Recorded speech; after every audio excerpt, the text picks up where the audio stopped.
The Gospel of Gold by G.S. Lewis. When the light of teleport faded enough for Gold to reorient himself, his vision still felt off.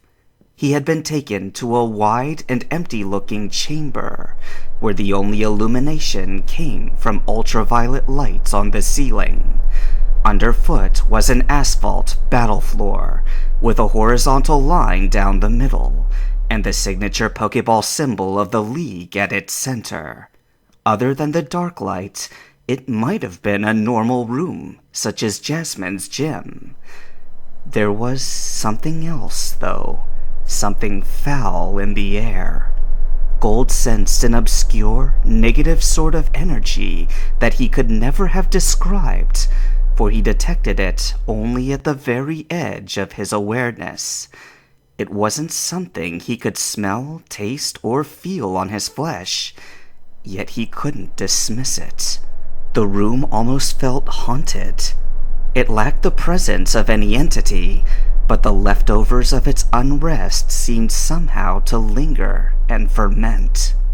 "Before you ask," Will announced behind him, "we are in the one place that no other resident of the Johto League HQ will disturb tonight. Not even its former occupant. Welcome to Karen's chamber." The belly of the beast, thought Gold, but a shout from behind disrupted anything further. "What the hell, Marina?" Jinichi barked hotly, rounding on his fellow trainer. "Why did you go and put yourself forward like that? Don't you know how worried your mom is going to be?" I couldn't let you guys go alone," Marina protested, with something less than full conviction. "I had business with the League too, and anyway, I'm the only one of us left with Pokemon." "Oh, I see, Pokemon. How many? 2? In the upper teen levels? They can't possibly hope to— "Quiet!" commanded Will, abruptly ending the argument. "I sense nobody about, but the walls echo, and I meant to be stealthy." They fell silent, but the remark got Gold thinking. After a few seconds, he wondered aloud, though he was sure Will had already predicted it. "Why are we here? Wouldn't anywhere else have been less dangerous?"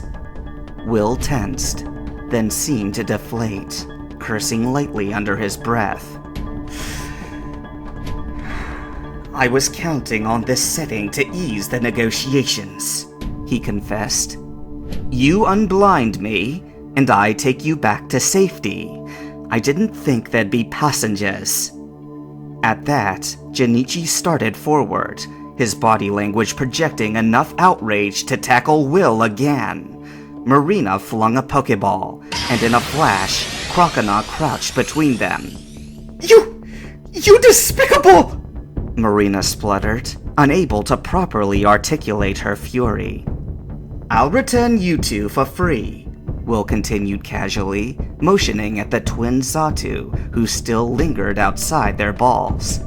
"As a sign of good faith. And regarding what you did to my arm," he said, rolling it in its socket, "I'll let you have that too, without any retaliation. But please don't spoil the goodwill by trying to fight me now." Gold fumed, along with his friends, but there was no helping it. Will had them all at his mercy. Then again, if there was any truth to Jinichi's vision, Will was less in control than he thought.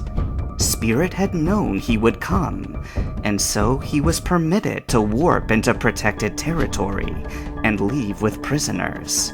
As a sign, his foresight hadn't warned him of Marina and Jinichi being present until the arm lock. Perhaps he could still be used to turn a bad situation to good. Just then, Will looked in his direction, scowling with indignation. "So," he grumbled, "that's what you think of me, is it? God, your sincerity is insufferable. Between you and this room, I'm getting a headache." That threw Gold for a loop, and he ignored the fact that Will had once again read his mind without permission. "This room?" he repeated, hoping for clarification. Will motioned around it with distaste. I'm under constant surveillance, he said grudgingly. We've all been, since Bruno slipped away. If I'd brought you to my chambers, you and I would be set upon in seconds. But I've always hated this room, and Karen knows it, so she won't look here. He cleared his throat. I tell you this to remind you that we're on an island surrounded by dangerous waters. I'm your only way out. Pass through those doors. Here, he pointed to the ornate double doors, barely visible in the distant dark.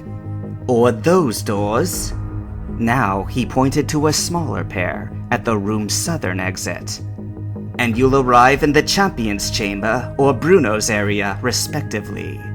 No one should be there, but it doesn't mean they aren't watched. Which brings us back to the matter at hand. About my eyes. Why don't you like this room? Asked Marina, who had gone off to the northern corner of the chamber.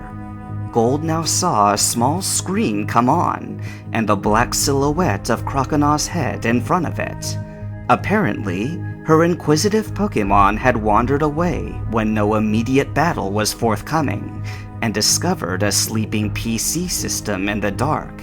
Don't touch anything! Will barked, moving haphazardly toward Marina. This is all complicated enough, damn it! The sooner we settle this, the sooner I can send you— Why do you hate this room? Jinichi asked, sounding curious, but with a note of malice in his voice as well. It sounded to Gold like if he couldn't fight Will, he would at least make the elite suffer. Will ground his teeth. You impudent little— Will. Gold crossed his arms, knowing he couldn't be seen, but trusting his tone would convey his displeasure. You want to cut to the chase? Fine. I'm not afraid of you. One thing you share with Karen is your love for mind games, for it's your area of strength. You wanted me to feel one door away from capture or death, whichever your psycho boss has in mind. If it meant you had to suffer too, no matter. You could bear it better, and before the end I'd break and do what you asked. But here's the thing. Gold held up his hands and looked at them. My healing ability was already held hostage before you tried any hostage-taking of your own. I couldn't cure your blindness if I wanted to. It's not my power. If it works, it will be because it was the will of the healer I serve. He pointed at Will, despite knowing the latter couldn't see the gesture. I think you know a lot more than you're letting on, but you're still blind to the most important things. There's a greater purpose to us being here than a simple negotiation on your part. If you ever want to see again, you can start by coming clean with us. No more middle ground. Gold swiped the air. And no more secrets!